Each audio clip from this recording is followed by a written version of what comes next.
दीनदयाल अंत्योदय योजना के कर्मचारियों ने मांगा पुनः रोजगार, इच्छा मृत्यु की दी चेतावनी। जयपुर, राजस्थान, 19 दिसंबर को दीनदयाल अंत्योदय योजना राष्ट्रीय शहरी आजीविका मिशन डेनल के अंतर्गत कार्यरत सामुदायिक संगठन और जिला प्रबंधक बीते 10 वर्षों से लगातार इस योजना में सेवाएं दे रहे हैं।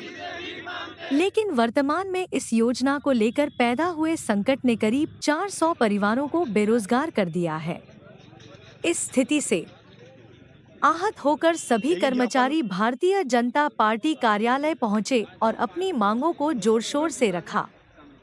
कर्मचारियों की मुख्य मांगे। कर्मचारियों का कहना है कि उन्हें योजना से बार-बार हटाया जा रहा है, जिससे उनकी आर्थिक स्थिति बिगड़ रही है। उन्होंने सरकार से मांग की है।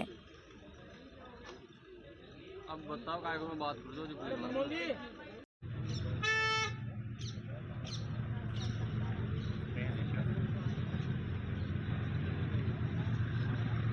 2015 से काम कर रहे हैं, सब अलग अलग निकायों में काम कर रहे हैं। साथ ही हम निकाय द्वारा दिए गए कार्यों को भी हमारे द्वारा बहुत लगन के साथ किया जा रहा है। लेकिन पिछले 2 माह से हमको घर बैठा दिया गया। अचानक योजना का बंद लेटर दिखाकर हमसे बोल दिया कि आपकी योजना बंद हो गई है, अब आप घर जा सकते हो। और काफ़ी जगह पर ऐसा भी चल रहा है कि निकाय द्वारा सीओ से और हमारे कार्यकर्ताओं से इनसे काम करवाया जा रहा है और उन्हें किसी प्रकार का कोई भुगतान नहीं दिया जा रहा है। और हमें मतलब इतना कम भुगतान दिया जाता है और काम हमसे बहुत ज़्यादा करवाया जाता है। जबकि हम इस टाइम पर अभी प्रदेश कार्यालय भी जाके आए हैं और अभी हम स्वास्थ्य शासन विभाग के सामने हैं।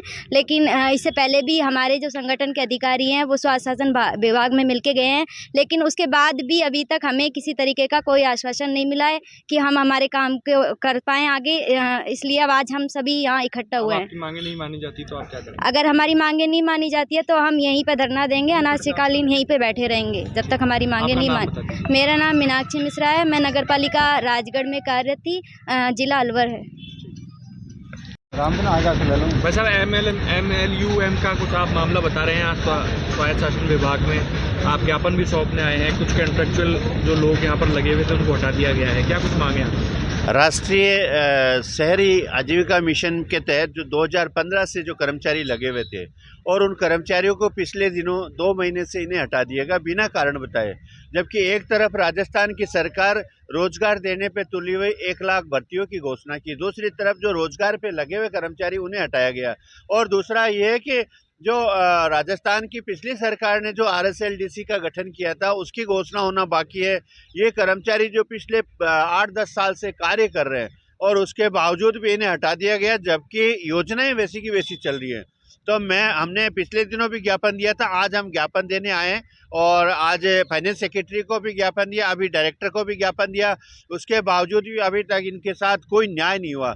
इसी बात को लेकर आज इकट्ठे हुए और अगर विभाग ने जो DLB विभाग है इसने अगर शीघ्र इनके साथ न्याय नहीं किया, इन्हें जो वेतन है दिया नहीं गया, तो मैं समझता हूं कि आने वाले समय में एक बहुत बड़ा आंदोलन होगा और अनिश्चितकालीन धरने की भी जो नौबत आएगी तो वो भी करने के लिए तैयार हैं।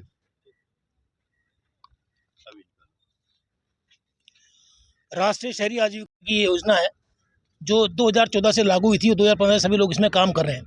लगभग 10 वर्ष होने के बाद भी हम लोगों का भविष्य आज है कल नहीं, आज है कल नहीं करके इस तरह की दुविधा में हमको डाल दिया कि सितंबर में योजना को बंद हो गई ऐसा लिख करके एक कागज़, दिसंबर में जब राज्य सरकार केंद्र के इस रवैये को देखते हुए केंद्र सरकार ने एक स्पष्ट आदेश जारी कर दिया कि इन सभी लोगों को आप 1 अक्टूबर से नियमित रखते हुए इनको आप निकाय के माध्यम से भुगतान करें और इनका कार्य यथावत रखें।